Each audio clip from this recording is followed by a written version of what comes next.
Support for Swan Song is brought to you by viewers like you. Thank you.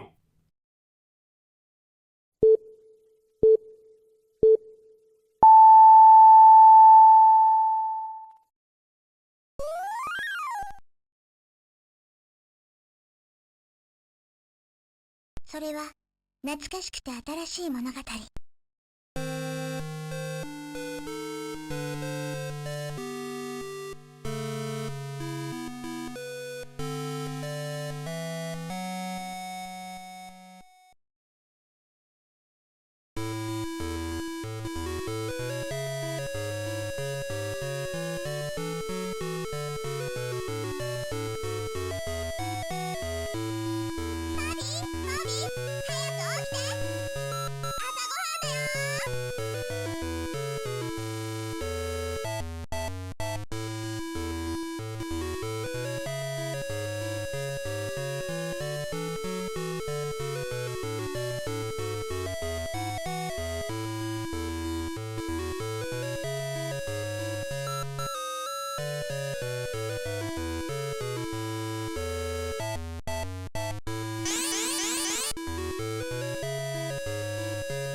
とりあえずケーキでもいかが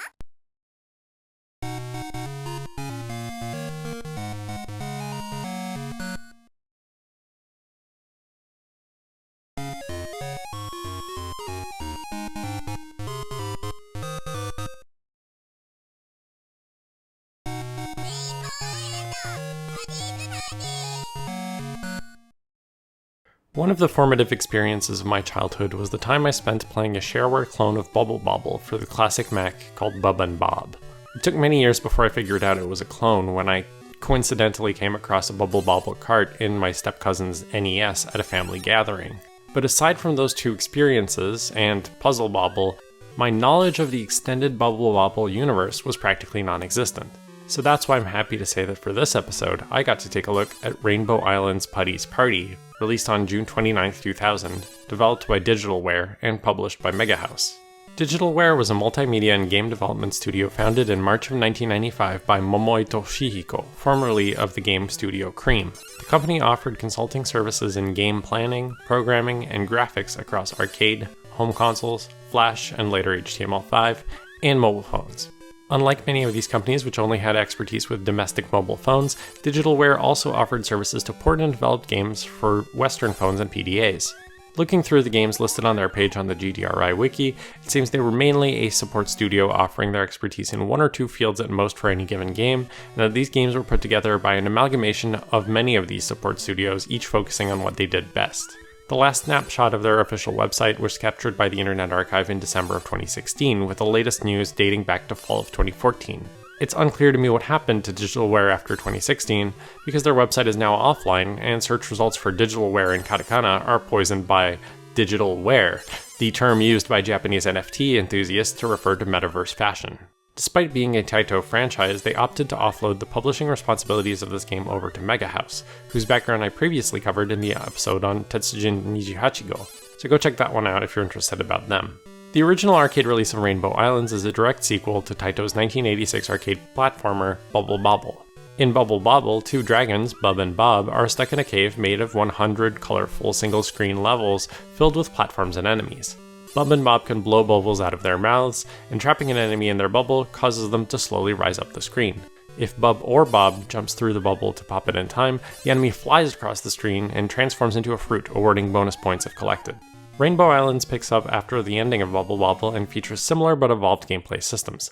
Bub and Bob return to their human forms, Bubby and Bobby, and are now able to summon rainbows instead of bubbles. Rainbows are more versatile than bubbles, and they can also be used as platforms to get around the level.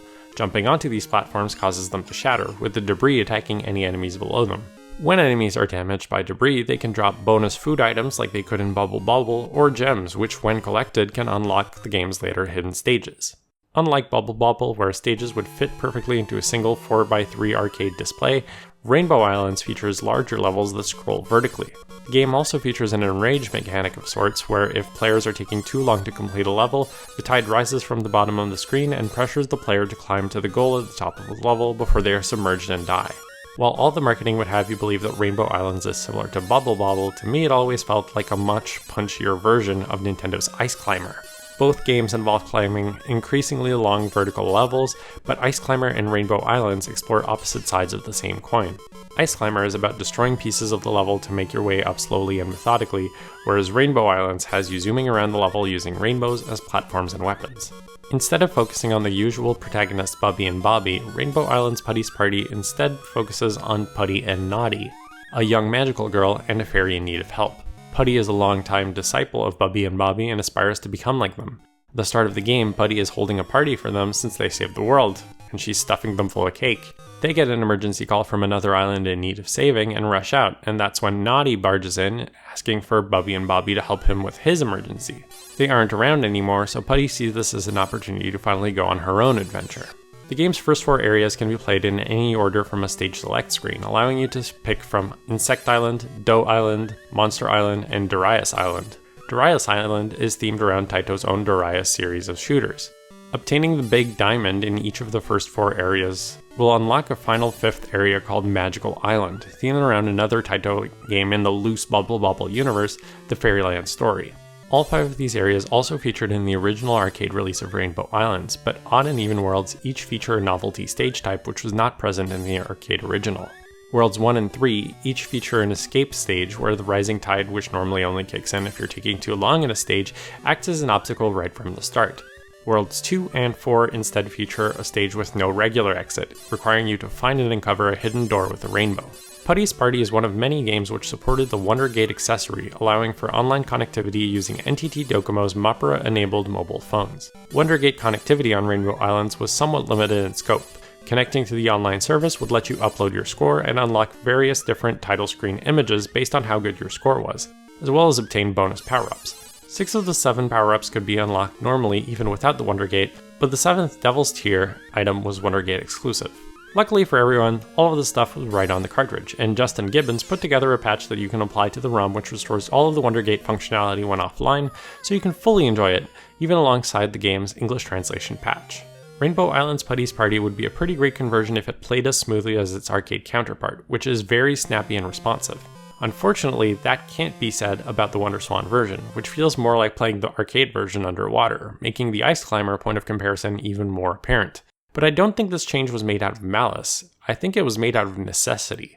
Even when playing in the portrait orientation, which I do think was the correct choice for this game, levels were way too big to avoid scrolling on both axes, and I don't think that this scrolling would have held up very well in the original WonderSwan display with ghosting at much higher speeds. It's still a very charming game, and I'm sure that Taito lore enjoyers will get a kick out of how much of it made it into this game compared to the rest of the series, but it very much feels like a lesser version of something great.